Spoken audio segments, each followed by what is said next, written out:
Introduction à la cryptographie, avec un petit chat dans la gorge. Quatrième partie, c'est la dernière qu'on va vous proposer. Provisoirement, peut-être qu'il y aura des suites, on ne sait pas. Hein, ça dépendra un petit peu de ce que vous en pensez, de ce que vous avez envie d'apprendre éventuellement.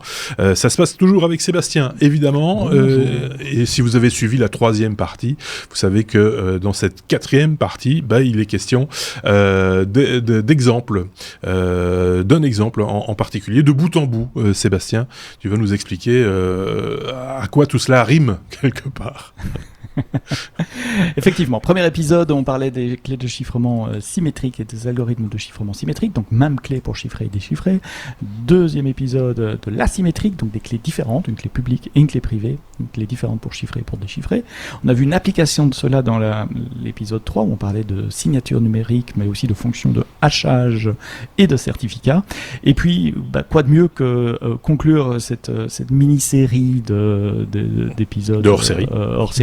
Mini-série de hors-série avec une application qui utilise tout ça. On va parler, il y aura du chiffrement symétrique, de l'asymétrique, il y aura des certificats. Et quelle est l'application que vous utilisez tous les jours, peut-être sans le savoir, et qui utilise tout ça?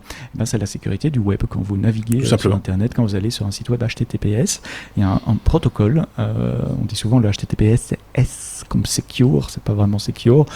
C'était un protocole qui s'appelait SSL avant, Secure Socket Layer, et qui maintenant a été renuméroté, revampé, qui dans sa version moderne s'appelle TLS, Transport Layer Security.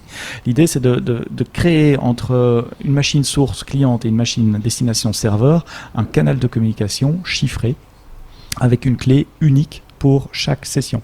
Donc si je vais une fois sur un site web, j'aurai une clé de chiffrement, j'y vais une heure après, ça sera une autre clé de chiffrement, et donc si quelqu'un a intercepté ma première session et puis applique des milliers d'heures machines pour essayer de casser, qui trouve la clé, et qu'ils ont aussi intercepté la deuxième session, ils devront recommencer tout cet effort pour déchiffrer la deuxième session également. Donc l'idée de TLS, c'est d'établir ce canal de communication, pas uniquement pour HTTP d'ailleurs, pas uniquement pour le web, ça peut être utilisé pour échanger des emails, pour faire du FTP, enfin c'est à partir du moment où il y a un point A, un point B, un canal de communication, on va mettre cette couche. L'idée, en tout cas dans la version de base, c'est d'identifier le serveur. Donc c'est non seulement chiffrer la communication entre le client et le serveur, mais aussi me donner à moi l'assurance du client que le serveur est bien celui qui dit qu'il est. D'accord. C'est-à-dire, si je me connecte sur lestechno.be, je veux être certain que ça soit vraiment le serveur de lestechno.be, parce que peut-être que je vais lui envoyer des choses spéciales à ce serveur. Pensez à votre banque, par exemple. Je vais peut-être donner un ordre de paiement. Je vais peut-être. Si c'est sur lestechno.be, welcome. Je vais peut-être simplement rentrer un mot de passe. Déjà, un mot de passe, je veux m'assurer que si je rentre le mot de passe de mon compte Gmail, par exemple, je veux m'assurer que je suis bien sur gmail.com et pas sur quelqu'un qui essaye de se faire, de prétendre être Gmail pour pouvoir collecter votre mot de passe. Donc deux avantages à TLS. Un, vérifier l'identité du serveur, que le client sache bien que c'est bien le serveur, et on va voir comment ça marche, et puis chiffrer la communication entre le client et le serveur pour que les données ne passent pas en clair. Donc l'idée, si vous avez bien écouté les épisodes 1, 2, 3, chiffrer un canal de communication, c'est du chiffrement, symétrique ou asymétrique, on verra. Et puis, vérifier l'identité du serveur. Vous imaginez bien qu'il y a de la signature là-dedans et qu'il y a un certificat qui doit être validé par une personne tierce. Parce que moi, je ne vais pas faire confiance nécessairement au site web de ma banque. La banque ne va pas me faire confiance. Il faut quelqu'un d'indépendant où les deux font confiance pour émettre ce certificat. Et donc, c'est pour ça que TLS utilise toutes les technologies dont on a parlé avant. D'un côté, il y a de la crypto asymétrique avec clés publiques, clés privées. Il y a des certificats pour vérifier l'identité du serveur. Mais si vous avez bien écouté les épisodes, je vous ai dit que la crypto asymétrique avec des clés publiques et privées, c'est assez lourd en temps calcul. D'ailleurs, vous avez vu le calcul, on l'a fait nous-mêmes, c'était déjà lourd à le faire nous, alors imaginez, sur de très grands chiffres pour les machines, c'est lourd également. Et donc faire toute la communication tout le temps juste avec les publics, les privés, ça serait pas efficace en termes de CPU. Pensez aussi aux appareils plus faibles, les mobiles, les trucs sur batterie, etc. Et donc l'idée, et c'est finalement la seule, si vous devez retenir qu'une chose de cet exemple, c'est ça, c'est TLS utilise de la crypto à clé publique, clé privée, le temps d'échanger une clé de session symétrique qui, elle, sera unique pour le reste de la session. D'accord. Donc le chiffrement de la session se ferait en clés symétriques. Je vous ai dit, des clés symétriques, comment est-ce qu'on se les échange ? Ici, on va générer une clé symétrique, on va la signer avec la clé publique du serveur et l'envoyer au serveur. Donc on utilise le chiffrement asymétrique juste pour une chose, c'est pour chiffrer une clé d'un algorithme symétrique qui sera lui utilisé pour le reste de la session. Voilà, si vous avez qu'une chose à retenir, c'est celle-là. Maintenant, on peut regarder en détail comment ça se passe. Imaginez vous avez un client, un serveur, en TCP, il y a ce petit handshake au niveau de la connexion TCP, où le client dit je vais ouvrir une connexion sur ce port, le serveur dit ok, me voilà. Donc on a le canal établi. Un dialogue, quoi. C'est un dialogue, il y a 2-3 allers-retours, parce que c'est un two-way handshake, si je me souviens bien. J'ai pas revu ça juste avant l'enregistrement de l'épisode, je suis pas spécialiste de TCP, mais enfin, il y a 2-3 allers-retours comme ça, juste pour mettre un canal de communication TCP. Une fois qu'on a ça, commence la négociation TLS. Et donc là, le client va envoyer, va dire bonjour au serveur, tout au début. Le premier paquet, une fois que la connexion TCP est ouverte, c'est le client dit bonjour, c'est moi, j'aimerais bien me connecter en TLS. By the way, je supporte TLS 1.1, 1.2, etc. Donc il va dire ce qu'il est capable de faire. Et il va aussi publier la liste des algorithmes de chiffrement et de signature qu'il supporte. Si vous vous souvenez des autres épisodes, il y a différents algorithmes de chiffrement, il y a différents algorithmes de signature, avec différentes longueurs de clés, avec différents paddings. Si vous vous souvenez du padding, vous savez, c'est comme ces algorithmes travaillent par bloc, il faut aller rajouter des données pour avoir un nombre rond, un nombre de blocs entiers. Donc, comment est-ce que je vais faire mon padding ? Quelle fonction de hash, de résumé de message je vais utiliser ? Donc, en gros, c'est un catalogue. Le client donne son catalogue. Je suis capable de faire ça. Là-dessus, le serveur, il répond en disant « serveur hello ». Donc, j'ai bien reçu votre hello. Le serveur dit « j'ai choisi cet algorithme-là », et le serveur, les implémentations doivent prendre le plus sécurisé que les deux sont capables de supporter en même temps. Donc il va dire vous supportez TLS 1.2, moi aussi, donc on va parler TLS 1.2, et dans votre liste d'algorithmes, je suis capable de faire ça. Le client a dit ça, donc le serveur dit je prends le plus fort que je suis capable de faire aussi. Et puis le serveur envoie aussi son certificat.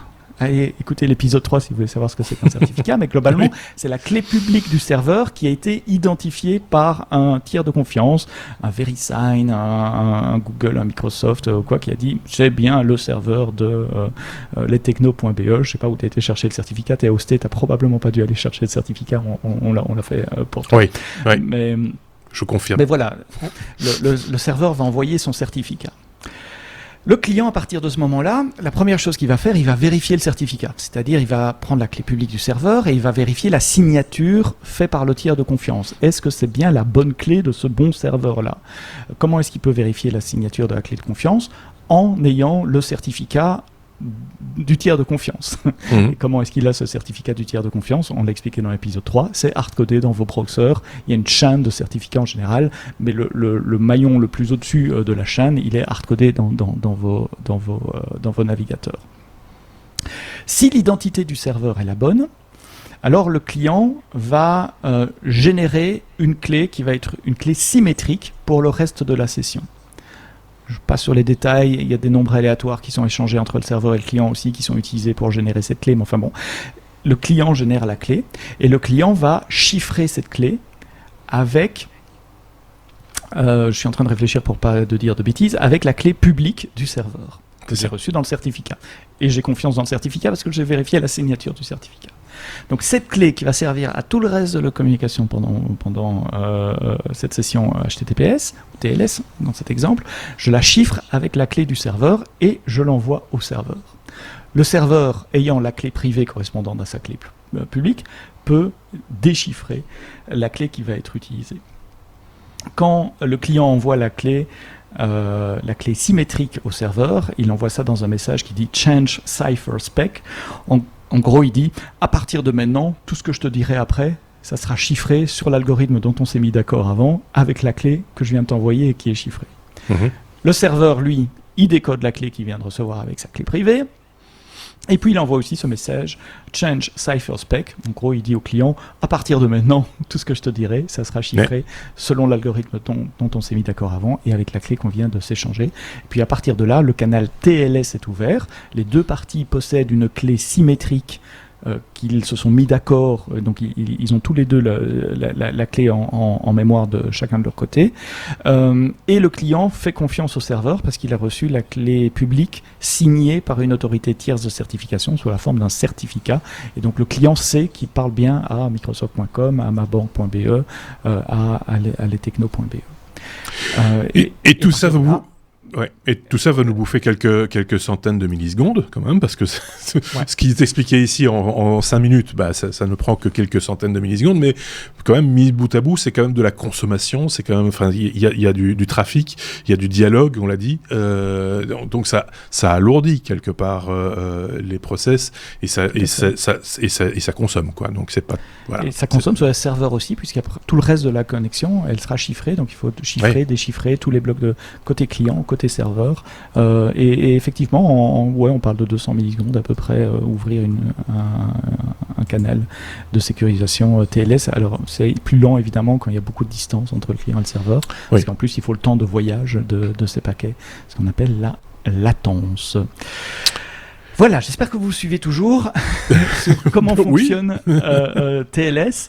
Et je voulais terminer, puisqu'il me reste encore 2-3 minutes là, avec un petit mot, un petit soutien à un projet open source qui s'appelle OpenSSL, qui est un très vieux projet open source, qui est l'implémentation finalement de SSL à l'époque et de TLS maintenant. Et il se trouve que c'est inclus en standard dans Linux, que la plupart des serveurs web qui tournent sur cette planète, en tout cas s'ils sont côté Unix Linux, c'est-à-dire la majorité des serveurs sur cette planète, utilisent cette librairie OpenSSL. Il se trouve qu'il y a quelques années, il y a eu un bug dans cette librairie. Vous vous souvenez peut-être du bug qui s'appelle Heartbleed, le sang le cœur qui saigne.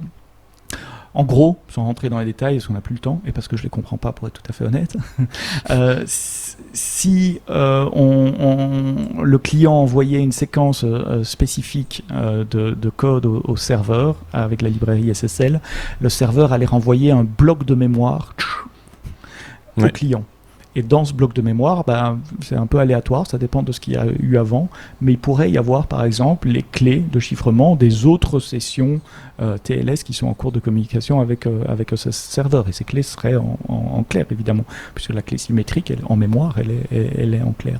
Et donc en attaquant de façon un peu habile les serveurs, on pouvait récupérer des blocs de mémoire, et en essayant plusieurs fois, au fil du temps, en analysant ces blocs de mémoire, on pouvait trouver des choses intéressantes. D'accord. Et à cette occasion-là, la planète entière s'est rendue compte de la popularité d'OpenSSL, parce que il y avait des centaines de milliers de sites web exposés, et on s'est rendu compte aussi qu'il y avait quasiment aucun support corporate de société pour OpenSSL. En gros, c'était un projet open source avec quelques volontaires qui donnaient de leur temps pour soutenir cette librairie-là, pour la coder. C'est une librairie qui est très vieille, je l'ai déjà dit au début, donc il y a énormément de code, même si c'est plus utilisé, mais pour des raisons de compatibilité, il fallait que ça reste encore, etc. Donc c'est quand même un monstre. Et je crois qu'à l'époque de Heartbleed, il y avait une personne qui était payée, parce qu'il y avait quand même un peu de dons, etc., qui était payée pour travailler là-dessus.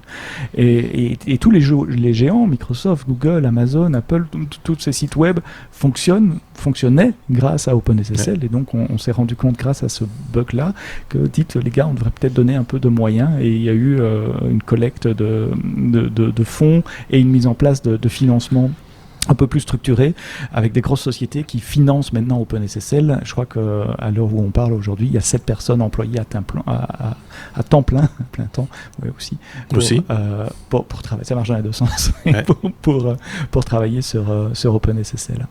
Tu veux rajouter quelque chose dessus? Oui, non, mais c'est parce que moi je constate que dans le libre, souvent, on se pose plus la question de savoir comment ça marche. Bon, ça fonctionne, hein. C'est bon.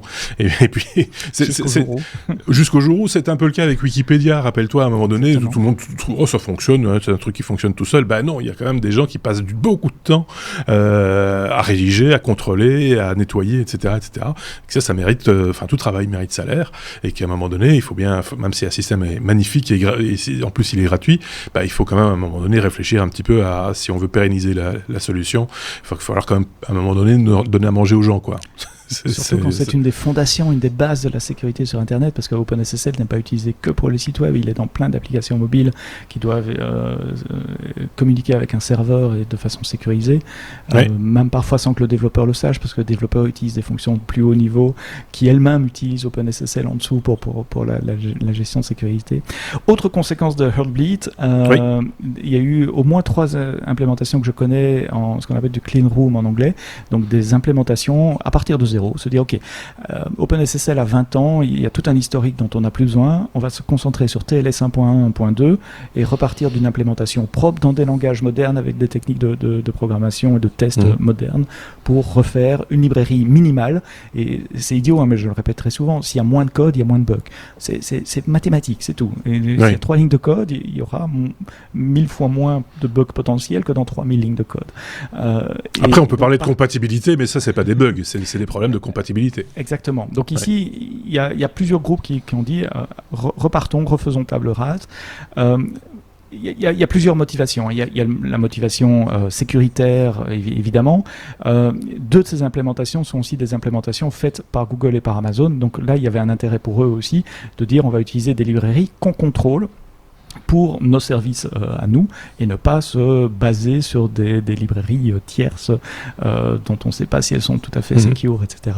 Et donc il y a une implémentation Clean Room dans la communauté BSD qui elle s'appelle LibreSSL, un peu sur le schéma de LibreOffice après OpenOffice, après le micmac de OpenOffice, donc LibreSSL. Et il y a 2 implémentations Clean Room commercial mais en open source, mais commercial dans le sens motivé par des intérêts très égoïstes d'abord, qui étaient de sécuriser leurs services par 2 géants d'internet, Google qui a fait Tink et Amazon qui a fait S2N, mais ces 2 librairies sont en open source, vous pouvez les télécharger, les utiliser dans vos projets si vous n'avez pas besoin de toute la rétrocompatibilité que fournit OpenSSL. Et voilà qui clôture cet exemple que je voulais donner de bout en bout avec TLS. Et on arrive au bout donc de ce qu'on avait prévu dès le départ, c'est-à-dire 4 parties pour expliquer, en tout cas survoler, même si des fois ça paraît un petit peu abrupt, ça reste quand même du survol de toute cette partie de cryptographie dont on parle souvent dans nos épisodes, c'est vrai, quand on parle de sécurité, etc. Ce sont des sujets qui sont redondants, qui reviennent régulièrement, ça valait la peine du coup d'avoir aussi dans notre catalogue, dans notre bibliothèque, quelques vidéos de référence, et c'est toi qui nous les as fournies, Sébastien, cet été 2021, je précise, parce que ces vidéos vont rester un certain temps, on l'imagine bien, il y aura peut-être des mises à jour, et donc voilà, si vous avez trouvé ça sympa, utile, pratique, compliqué, tout ce que vous voulez, n'hésitez pas à le faire savoir, n'hésitez pas à mettre des pouces également, n'hésitez pas à laisser des commentaires, à partager votre savoir, et effectivement, je pense qu'il y aura toujours matière à discussion sur ce genre de sujet, on en a l'expérience maintenant, il y a toujours quelqu'un qui va dire oui mais vous avez oublié de parler de ceci ou de cela, c'est vrai, il y a de fortes chances. Il y a des choses que j'ai oubliées, il y a des choses que j'ai omis volontairement, j'ai fait des petites erreurs aussi, des petites imprécisions, n'hésitez pas à les relever dans les commentaires, comme ça restera correction dans les commentaires. Autre précision également, au moment où nous enregistrons, nous n'avons pas vu vos commentaires sur les épisodes, sur les parties précédentes, la partie 1, 2, 3, et c'est la raison pour laquelle on n'en parle pas aujourd'hui, mais peut-être qu'on pourra faire par exemple une 5e partie qui reprendrait un petit débrief, effectivement, des différentes questions qui ont été posées durant la diffusion de la primo-diffusion, on va dire, de ces différentes parties. Merci beaucoup, en tout cas, Sébastien, pour ce côté très didactique et pour cet intérêt pour toute cette cryptographie. N'hésitez pas, je le répète, à partager également ces vidéos si vous les avez appréciées, et puis retrouvez-nous en podcast pour simplement suivre l'actualité technologique selon les technos, je précise chaque fois, ce sont des épisodes qu'on vous propose chaque semaine, durant l'été, toutes les 2 semaines, où on décortique un petit peu une certaine actualité technologique, donc n'hésitez pas également à vous abonner à notre podcast sur toutes les bonnes plateformes de podcast, évidemment. Merci beaucoup, Sébastien. À très bientôt. Portez-vous bien. Ciao, ciao.